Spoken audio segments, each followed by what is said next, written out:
Assalamualaikum warahmatullahi wabarakatuh. Halo teman-teman, perkenalkan nama saya Bunga Nur Maulidina dari kelas A321 Manajemen dengan NPM 112111305. Nah, di sini saya akan membahas mengenai materi tata kelola perusahaan dan tanggung jawab sosial yang dibimbing oleh dosen saya yaitu Bapak Agus Alamsyah SHMM. Baik teman-teman, langsung saja kita akan membahas mengenai materinya. Yang pertama, di sini ada pengertian dari tata kelola perusahaan, di mana pengertian dari tata kelola perusahaan ini memiliki beberapa variasi pengertian tentang tata kelola perusahaan. Yang pertama ada keseimbangan, kekuatan, dan kewenangan. Maksudnya di sini yaitu untuk memuat prinsip dasar yang digunakan sebagai pedoman dalam menyusun sistem tata kelola perusahaan.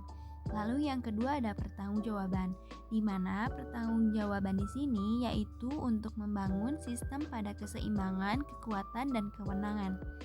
Lalu ada hak, proses, dan pengendalian, di mana tujuannya yaitu untuk menciptakan sistem pertanggungjawaban bagi perusahaan. Dan terakhir, di sini ada nilai tambah, di mana nilai tambah ini yaitu untuk mencapai sasaran berupa peningkatan nilai tambah perusahaan dan pemegang saham, perlindungan kepada stakeholder lain, dan penurunan biaya keagenan. Selanjutnya, ada struktur dari tata kelola perusahaan. Lembaga atau institusi yang terlibat dalam tata kelola perusahaan itu apa saja sih? Yang pertama di sini ada pemegang saham. Lalu yang kedua ada stakeholder lain dan dibagi menjadi dua macam. Yang pertama, mereka itu yang memiliki kontrak dengan perusahaannya seperti karyawan, konsumen, pemasok, dan kreditur. Lalu mereka yang tidak terkait kontrak seperti di lingkungan sekitar dan pesaingnya. Lalu ada dewan komisaris, direksi atau manajemen. Lalu ada regulator atau pemerintah dan profesi, di mana profesi ini terdiri atas yang pertama ada profesi akuntan publik, profesi atau lembaga penunjang pasar modal lainnya. Selanjutnya ada fungsi tata kelola perusahaan. Menurut Zabihollah 2009-41-42 menyebutkan adanya 7 fungsi tata kelola perusahaan atau corporate government functions sebagai berikut. Yang pertama, pengawasan, oversight, kepengurusan atau manajerial, lalu kepatuhan atau compliance, audit internal atau internal audit, audit eksternal atau pelaporan, lalu ada monitoring, dan yang terakhir ada kepenasehatan. Maka dari ketujuh fungsi tersebut di atas akan menghasilkan pembagian kekuasaan atau kekuatan yang seimbang antara lembaga atau institusi yang terkait dalam struktur tata kelola perusahaan.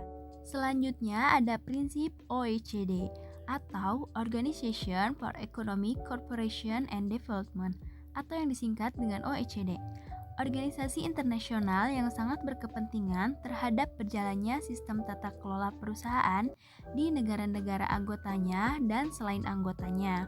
Lalu untuk kerangka tata kelola perusahaan tersebut harus dapat, yang pertama harus meningkatkan promosinya terhadap pasar yang transparan dan efisien, konsisten dengan peraturan perundang-undangan. Menyatakan secara jelas pembagian tanggung jawab antara wewenang, pengawasan, dan regulasi dalam pelaksanaannya. Selanjutnya ada hubungan fidusia. Apa sih hubungan fidusia ini? Hubungan fidusia bisnis antara organ-organ di dalam perusahaan yang bertanggung jawab dan fungsinya itu untuk berkembang dan keuntungan perusahaan. Seperti organ perusahaan itu ada RUPS, direksi, dan komisaris perusahaan.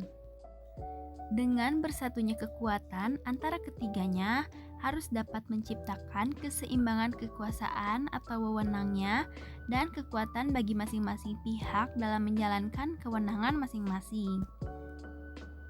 Lalu ada aktor penting dalam sistem tata kelola perusahaan, Yang pertama ada rapat umum pemegang saham atau RUPS yang digunakan untuk memutuskan arah perseroan dan merupakan forum dewan komisaris serta dewan direksi untuk melaporkan dan bertanggung jawab terhadap pelaksanaan tugas serta kinerja kepada pemegang saham. Lalu yang kedua ada direksi. Nah, direksi ini merupakan organ perseroan yang berwenang dan bertanggung jawab penuh terhadap atas kepengurusan perseroan untuk kepentingan perseroan dan sesuai dengan maksud dan tujuan dari perseroan itu serta mewakili perseroan baik di dalam maupun di luar pengendalian sesuai dengan ketentuan anggaran dasar. Dan yang terakhir ada Dewan Komisaris, di mana Dewan Komisaris ini merupakan organ perseroan yang bertugas untuk melakukan pengawasan secara umum atau khusus sesuai dengan anggaran dasar, serta memberi nasihat kepada direksi. Jadi, dalam menjalankan tugas dan wewenangnya, direksi ini bertindak untuk dan atas nama perseroan.